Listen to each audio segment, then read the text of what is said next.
sense arbitratges. Després, els gastos federatius no són per gau. Entre la Federació Espanyola i la Federació Valenciana, 104.000. 140.000 euros. Vol dir que d'inscriure l'equip, 41.000 euros, 41.000 euros i pico, d'inscriure l'equip. Després, ells també es fan els arbitratges, bueno, en total 104.000. Després, els viatges, 119.000. Mireu, cada viatge a les isles ens costa 15.000 euros. A Mallorca no, perdó, a Mallorca són 9.000, però 15.000 a Tenerife, a Montatges, a La Palma.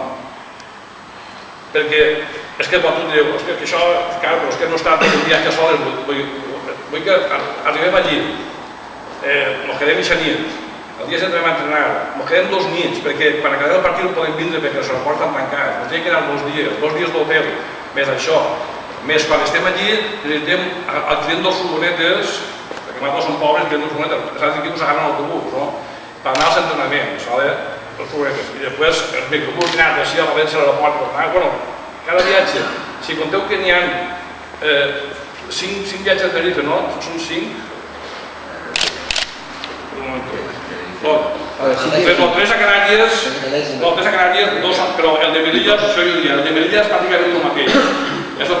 Un descarregar 2 avions, al final, la distància de quilòmetres de l'aire no, o sigui, el dia és el mateix. El dia és el mateix procediment, perquè tampoc, allà es tanca la porta a la gent de l'Esperà i després no es pot deixar ja. Entonces, que estan els 3 de Canàries, el de Melilla i 2 de Mallorca, que estan en 9.000 euros. Sols això, val 78.000 euros.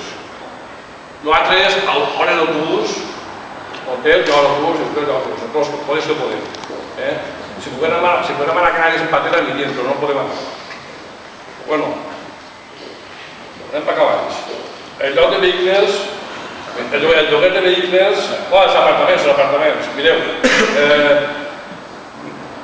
Jo sé que sí, ahí està Damià, que estava en l'antiga directiva, i antes, pues, els xors d'Eva, passaven que són xuls, en xicos joves, i tot això, i en 2 apartaments, o 1 o 2, anaven.